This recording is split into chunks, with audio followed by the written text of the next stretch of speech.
সালামু আলাইকুম, সবাই কেমন আছেন? দীর্ঘদিন হচ্ছে আপনাদেরকে কোনো ভিডিও দিতে পারি নাই, যার কারণে নতুন করে চলে আসলাম। তো আপনারা আগের মতো ভালোবাসা দিবেন, সাপোর্ট করবেন এবং পাশে থাকবেন। অনেকের সাথেই দেখা হলে বলতেন, তুমি ভিডিও দিতেছো না কেন এবং তোমার ভিডিও পাচ্ছি না কেন, তুমি কি ব্লগ ছেড়ে দিছো, ব্লগ কি আর করবা না? এসব অনেক প্রশ্ন করতেন এবং মেসেজ দিয়েও বলতেন অনেকেই, যার কারণে আজকে থেকে আবারও ব্লগ করা শুরু করলাম। আপনারা অনেকেই বলতেছেন আমার কোয়েল পাখির ভিডিও দেওয়ার জন্য, আমার যে খামার আছে ওইখানে ব্লগ দেওয়ার জন্য, যার জন্য এখন থেকে ব্লগ দিব আপনাদেরকে প্রতিনিয়ত। তো সবাই ব্লগ দেখবেন। অনেকেই জানেন আমার কোয়েল পাখির ছোট্ট একটা খামার আছে, সেখান থেকে আপনারা অনেকেই ডিম নিতেছেন। আলহামদুলিল্লাহ প্রতিদিনই ডিম সেল হইতেছে। তো সবাই দোয়া করবেন আমার জন্য। আমার বেশিরভাগই কাস্টমার হচ্ছে প্রবাসী ভাইরা, যারা প্রবাস থেকে ভিডিও দেখে এবং তাদের বাচ্চাদের জন্য ডিম অর্ডার করে, তাদেরকে আমি ডিম দিতেছি। এছাড়াও যারা দেশে আছেন তারাও অনেকেই ডিম নিতেছেন আলহামদুলিল্লাহ। আবার অনেকেই আপনারা পাখির কথা বলতেছেন পাখি বিক্রি করার জন্য। আসলে আমি এখনো কোনো পাখি বিক্রি করতেছি না, যখন বিক্রি করব তখন সবাইকে জানাবো। এখন হচ্ছে আমার কাছে যেগুলো আছে সবগুলোই মহিলা পাখি।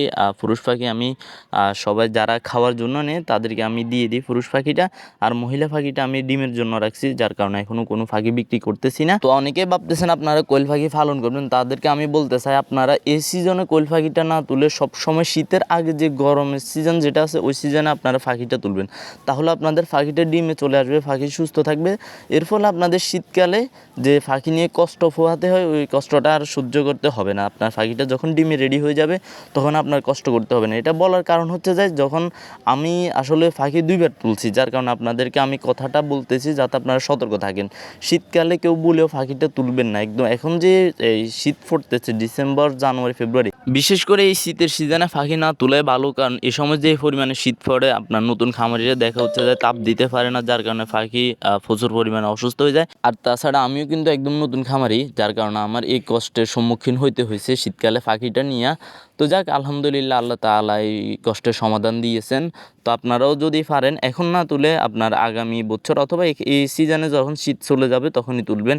আশা করি আপনারাও কষ্টের সম্মুখীন হওয়া লাগবে না। তো আমি আবার বলতেছি, আপনারাও অনেকেই আমাকে প্রতিনিয়ত মেসেজ দিতেছেন ভাইয়া পাখি বিক্রি করবেন কিনা, রায়হান পাখি বিক্রি করবা কিনা। এখন আমি কোনো পাখি বিক্রি করতেছি না, কারণ এখন পাখি আমার যেগুলো আছে সবগুলোই আলহামদুলিল্লাহ আমার ডিমের পাখি। এখন আমার কাছে কোনো ছোট পাখি নাই, এবং কি পুরুষ পাখি কিছু আছে এগুলো আমি বীজ ডিম করার জন্য রাখছি। এগুলো রাখার কারণ হচ্ছে যে যদি কোনো সময় এগুলো থেকে বাচ্চা ফুটাবের আশা থাকে তখন হচ্ছে যে একটা ইনকিউবেটর নিব। এখন আপাতত কিছু করতেছি না। আর আমি পুরুষ পাখিটি কিন্তু এখানে রাখতেছি না, এখানে সবগুলো হচ্ছে মহিলা পাখি। অর্থাৎ এই আমার থেকে যারা এই ডিমগুলো নিতেছেন এটা বলেও আপনারা মুরগি দিয়ে ফোটানোর চেষ্টা করবেন না, কারণ এগুলো একটাও বীজ ডিম না, এগুলো সবগুলো খাওয়ার জন্য। এখানে বীজ ডিম হবে না, এই ডিমগুলো থেকে কখনোই বাচ্চা ফুটবে না। তাই আপনাদেরকে বলবো আপনারা আমাকে জিজ্ঞাসা করা ছাড়া, আর আমি বলে দিতেছি আপনারা যখনই ডিম নেবেন জিজ্ঞাসা করবেন এগুলো কি বীজ ডিম কিনা, কারণ ইতিমধ্যে অনেকেই আমার থেকে ডিম নিয়ে মুরগিতে বসাইছিলেন এবং কি কয়েকদিন পরে আমাকে বলছেন, আমি বলছি এগুলো ফুটবে না, তখন হয়তো ডিমটা নষ্ট হয়ে গেছে। এই কারণে আপনাদেরকে আগে থেকে সতর্ক করে। আর আপনারা অনেকেই ফিমেল পাখিটা চিনেন না। ফিমেল পাখির বুকে হচ্ছে কালো কালো ফোঁটা থাকে, যেটা পুরুষ পাখির থাকে না।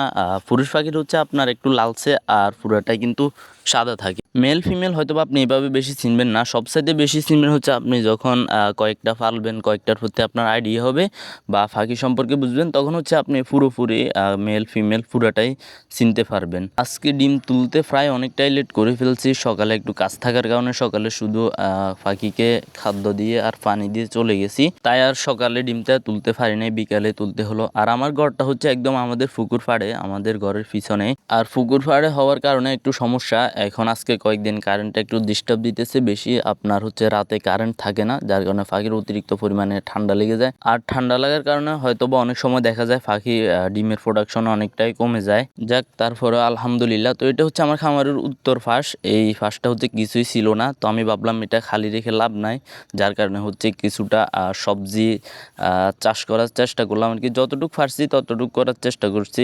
কার কাছে কেমন লাগবে এটা আমি জানি না, তবে আমার কাছে অত্যন্ত ভালো লাগে। আর এটা ভালো লাগার বিষয় হচ্ছে যখন নিজের গাছে ফল আসে তখন একটা আনন্দের বিষয় হয়। দেখতেছেন আপনারা আমার নিজের গাছের কদু ধরছে আলহামদুলিল্লাহ, একটা মিষ্টি কুমড়া। তো তো আলহামদুলিল্লাহ শিম গাছও আছে, শিমও ধরবে। আর শশা গাছ একটা ছিল, ওইখানে আপনারাই তো দেখতেছেন আলহামদুলিল্লাহ আল্লাহ তাআলা ফল দিয়েছেন, উপরে একটা আছে।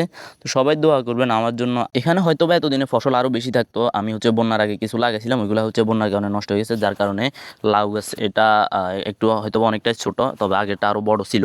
লাউ একটা ধরছে, এটা আলহামদুলিল্লাহ আমরা খেয়েছি, আরও কিছু আছে। তো আমাদের ফেনী ভাষায় এটাকে কদু বলে আর কি, কোন ভাষায় কী বলে এটা আমরা হয়তো জানি না। তো আমার হাঁসও আছে আলহামদুলিল্লাহ, এগুলো হচ্ছে আমার হাঁস, এগুলো চীনা হাঁস বলে আমাদের এইদিকে।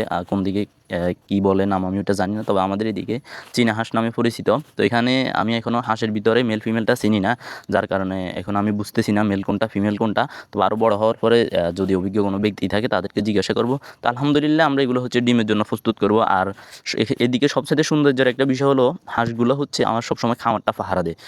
ওদের কাজই হচ্ছে সবসময় জায়গায় বসে থাকা, ওরা এখান থেকে কোনো দিকে যাবে না, এখানে বসে থাকবে, খামার পাহারা দিবে, এবং কি যখন খাদ্য খাওয়ার প্রয়োজন হবে তখন উঠানে চলে যাবে, খাদ্য খেয়ে চলে আসবে। এটা হচ্ছে যখন ফাঁকি আনছিলাম তখনকার ভিডিও, এটাও ইনশাল্লাহ আপনাদেরকে দেওয়ার চেষ্টা করব। তো ঠিক আছে, সবাই আমার জন্য দোয়া করবেন, আল্লাহ তাআলা যেন আমার ব্যবসায় বারাকা দান করেন। আসসালামু আলাইকুম ওয়া রাহমাতুল্লাহি ওয়া বারাকাতুহু।